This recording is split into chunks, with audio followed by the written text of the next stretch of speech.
প্রথম ৮৪ দিনের মাথাতেই কিন্তু মাধ্যমিকের ফল বেরোলো। ইতিমধ্যেই আপনারা জানেন যে মধ্যশিক্ষা পর্ষদের তরফে ফল ঘোষণা করা হয়েছে। প্রথম ১০-এ রয়েছে ১৩১ জনের মধ্যে ১০৩ জন ছাত্র এবং ২৮ জন ছাত্রী।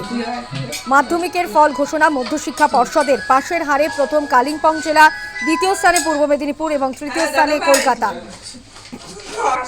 মাধ্যমিকে প্রথম হয়েছেন উত্তর দিনাজপুরের অভিরূপ ভদ্র, যার ছবি এই মুহূর্তে আপনাদের সামনে তুলে ধরছি। অভিরূপ ভদ্র তিনি মাধ্যমিকে প্রথম স্থানাধিকারী। সারদা বিদ্যা মন্দিরে পড়তেন অভিরূপ, পেয়েছে ৬৯৮ নম্বর। একেবারে পরিবারের লোকেরা অত্যন্ত খুশি। সারদা বিদ্যা মন্দিরে পড়তো অভিরূপ ভদ্র মাধ্যমিকে প্রথম হয়েছেন উত্তর দিনাজপুরের অভিরূপ। প্রথম হয়ে কি বলছেন উত্তর দিনাজপুরের সারদা বিদ্যা মন্দিরের ছাত্র অভিরূপ, শোনাব। আমরা মাধ্যমিকে প্রথম এবার অভিরূপ ভদ্র, তার সাথে আমরা কথা বলে নিচ্ছি। অভিরূপ, কেমন লাগছে?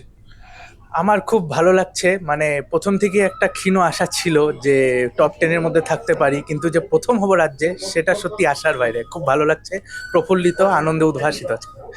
তো বাড়ির কারা কারা সহযোগিতা করেছে তোমাকে? আমার বাড়িতে আমি ছাড়া শুধু আমার মাই থাকেন এবং আমার মার অবদান সত্যি এই সাফল্যের পিছনে অনস্বীকার্য। মা আমাকে দিনরাত অনুপ্রেরণা যেমন জুগিয়েছেন, ঠিক সেরকমই যখন যেই বইয়ের মানে দরকার হয়েছে সেই বই আমাকে এনে দিয়েছেন, গাইডেন্স দিয়েছেন, এবং যখন আমার মন খারাপ হতো মাই আমাকে একটু সাহস জোগাতেন। এই যে এই সাফল্যের পেছনে আর কার কার কার সাফল্য?